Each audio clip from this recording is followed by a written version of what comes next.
आज का वीडियो कोई आम वीडियो नहीं होने वाला, ये कंट्रोवर्शियल वीडियो है।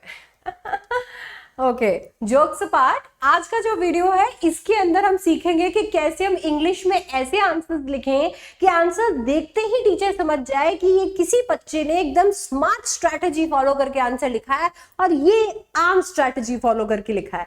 तो चलो फटाफट से शुरू करते हैं अपनी 10 point strategy for attempting literature answers. सबसे पहला, you should start with a smart introduction, please never jump straight in.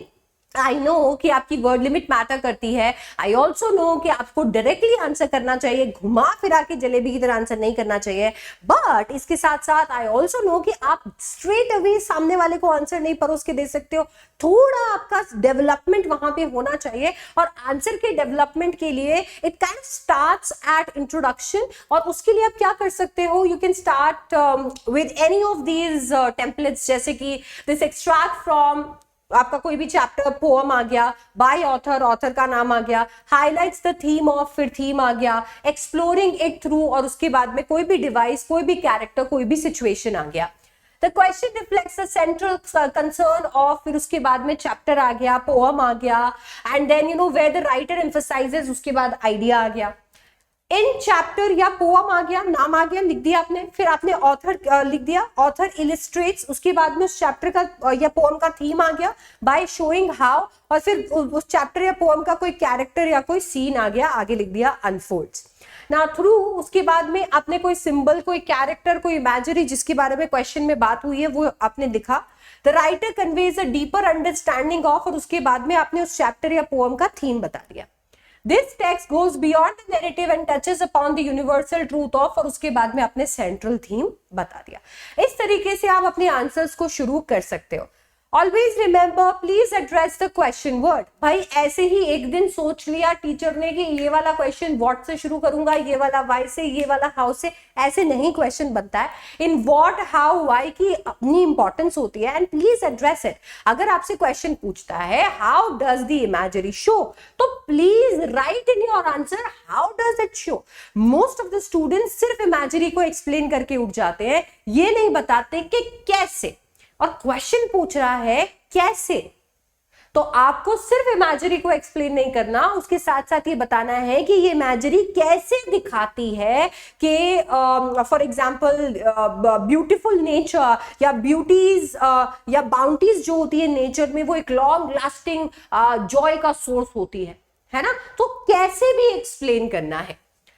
Use point evidence explanation formula, आप छोटे आंसर्स लिख रहे हैं, सिंपल फॉर्मूला है पॉइंट एविडेंस एक्सप्लेनेशन।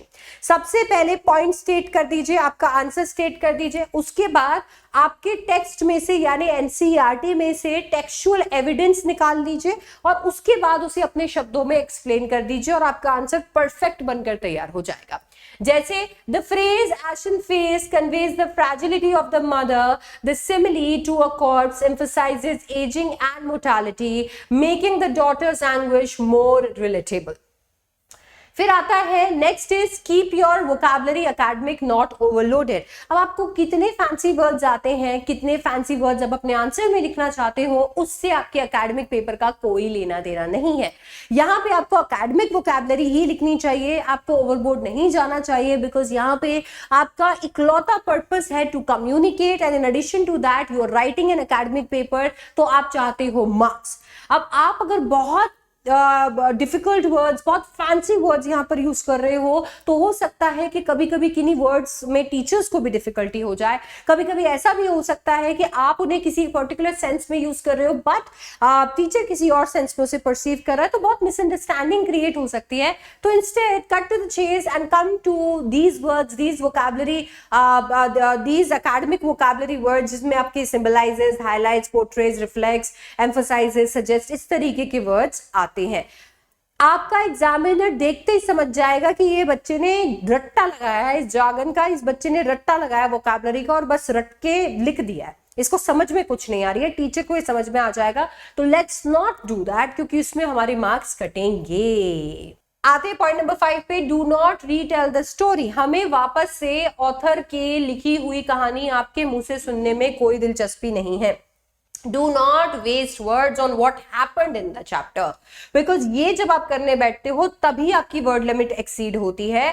तो इससे अच्छा write only what connects directly to the question. आप क्वेश्चन का जो मतलब क्वेश्चन में जिस पार्ट से चैप्टर के बात हुई है, लीड वर्ड्स आए हुए हैं, वही वाला जो पार्ट है वही पिक करके अपने आंसर्स के अंदर उसको फॉर्म कीजिए या आंसर्स उससे फॉर्म कीजिए। प्लीज आप पूरा का पूरा कहानी, पूरा का पूरा समरी सामने मत रखिए।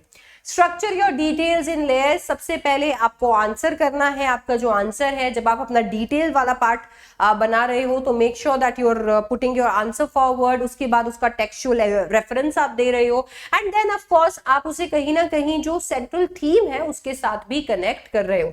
तो आपका जो बीच वाला पैराग्राफ होता है, आमतौर पर आपके 150 वर्ड्स यानी 5 नंबर के क्वेश्चंस का, उसको आप 3 लेयर में बना सकते हैं। डिटेल वाले पैराग्राफ में डायरेक्टली आंसर लिखिए, फिर उसके लिए एनसीईआरटी के कोटेशन दीजिए, और फिर उसके बाद उसे एक्सप्लेन करते हुए सेंट्रल थीम के साथ कनेक्ट कर दीजिए। आप कनेक्टर्स का इस्तेमाल भी कर सकते हैं, इससे आंसर बहुत ही लॉजिकली कनेक्टेड लगेगा। फॉर एग्जाम्पल जैसे this indicates that, thus we see that, the poet reinforces the idea by. तो इस तरीके के कनेक्टर्स या कंजंक्शंस या फ्रेजेस का इस्तेमाल आप कर सकते हो। अच्छा, ग्रामर, स्पेलिंग और वोकैबुलरी को लेकर थोड़ा हमें केयरफुल रहना है। कोशिश करनी है कि हम छोटे छोटे क्रिस्प सेंटेंसेस बनाएं, क्योंकि इसमें ग्रामर उतनी ज्यादा हमारे हाथ से निकलती नहीं है। छोटे सेंटेंसेस के अंदर गलती करने के चांसेस कम होते हैं, बट इसका मतलब ये नहीं है कि आप बस छोटे छोटे फ्रेजेस लिख के आ जाओ।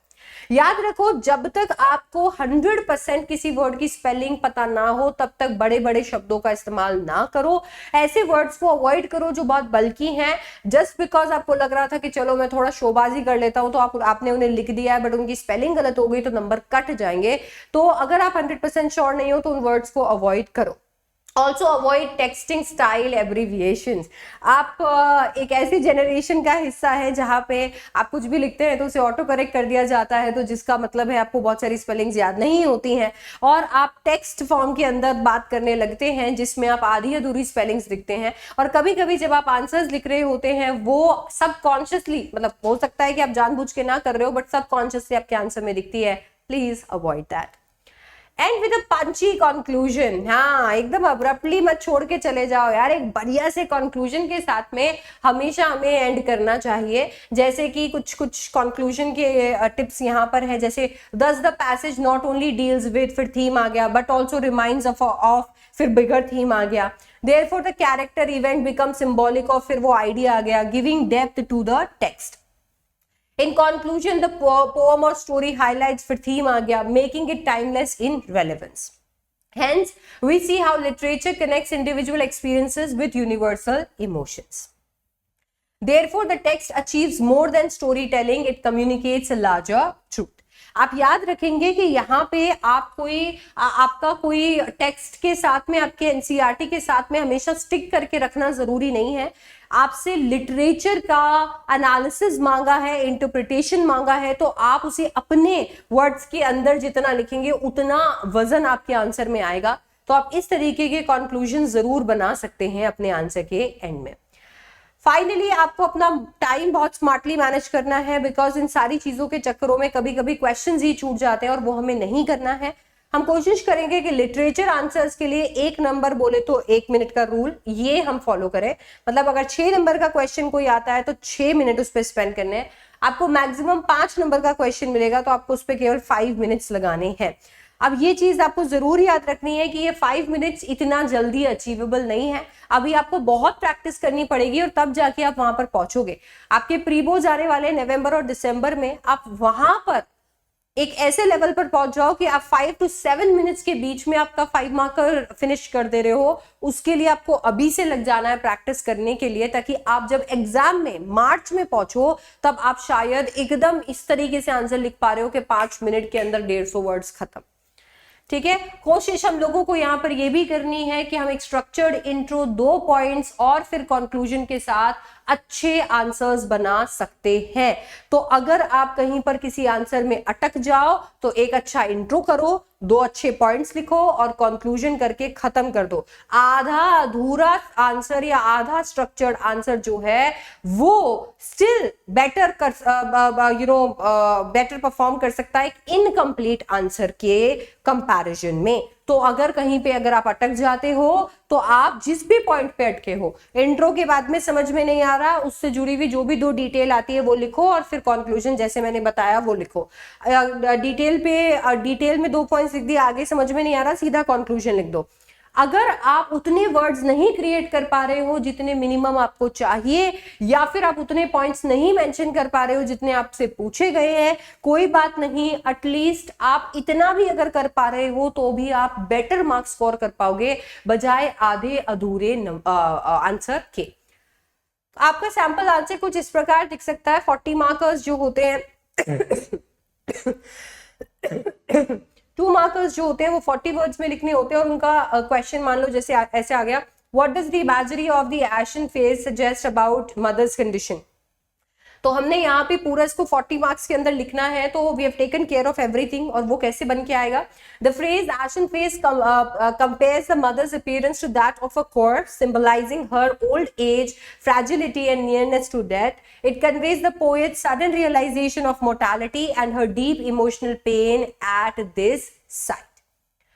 लॉन्ग आंसर टाइप क्वेश्चंस में मान लीजिए रैट ट्रैप से आ गया, how does Edla's kindness transform the peddler. अब मुझे 150 वर्ड्स इसके अंदर लिखने हैं, तो मुझे फ्लो का भी ध्यान रखना है, ग्रामर का भी ध्यान रखना है, वोकैबुलरी का भी ध्यान रखना है, कोहेरेंस का भी ध्यान रखना है। इन सारी चीजों को दिमाग में रखते हुए मेरा आंसर कैसा दिखेगा। Selma Lagerlof's rat trap illustrates how compassion can awaken goodness even in the most flawed individuals. When Edla shows genuine kindness to the rat trap peddler, she breaks the cycle of suspicion and mistrust he has always experienced. Her respectful treatment, offering him food, shelter, and dignity, allows him to feel valued as a human being rather than judged as a criminal. Initially, he fears exposure for theft, but Edla's unwavering generosity inspires him to reflect on his actions. The symbolic rat trap of greed and dishonesty loses its hold when he chooses redemption over deceit. By returning the stolen money and leaving a gift, the peddler demonstrates moral transformation, proving that empathy can achieve what punishments cannot. And thus, Edla's kindness not only changes his life, but also underscores the story's larger theme, that love and compassion have the power to reform. Look at how we have started with an introduction, ended with a conclusion, a strong conclusion, and how we have layered our detail. Now, this is how we expect you to write your answer. I know that you're not ChatGPT. I know that you're not an AI bot, and that is why you cannot create fully polished answer. And we understand that because you are a class 12 going student, and we expect you to at least adhere to some points. आपका हो सकता है उतना vocabulary उस time पे आपके दिमाग में ना आए, या हो सकता है कि आप उतना पॉलिश तरीके से कि आप एकदम हाइफन्स भी लगा रहे हैं, डैशेस भी लगा रहे हैं, उतने पॉलिश तरीके से आंसर नहीं लिख पाए। बट कोशिश कीजिए कि अगर आप ये 10 पॉइंट स्ट्रैटेजी यूज करें और आने वाले 1 महीने के अंदर भी अगर आप 20 लॉन्ग आंसर क्वेश्चंस और 20 शॉर्ट आंसर क्वेश्चंस भी प्रैक्टिस कर लेंगे ना, आप देखेंगे कि आप आज की डेट से बहुत आगे आ गए।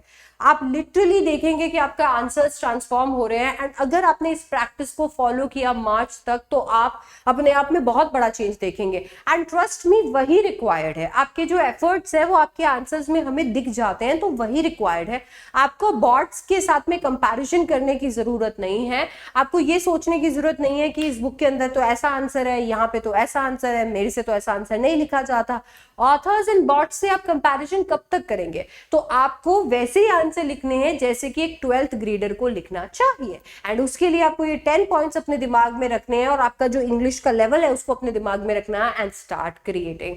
अगर आप कोई आंसर्स अपने चेक करवाना चाहते हो तो नीचे कमेंट सेक्शन के अंदर डाल दो, I will love to check your answers. But इसके साथ साथ में अगर एआई और बॉट्स की बात हो ही रही है तो मेरे पास एक बहुत ही अच्छा एआई टूल है जो आपके लिए नोट्स से लेकर लेकर, समरी से लेकर, टेस्ट से लेकर बहुत कुछ क्रिएट कर सकता है। एंड मैंने उसका लिंक नीचे डिस्क्रिप्शन बॉक्स में डाल दिया है, तो जाकर जरूर चेक करना। And I will see you in the next one. Thank you so much for watching. Don't forget to like, share and subscribe.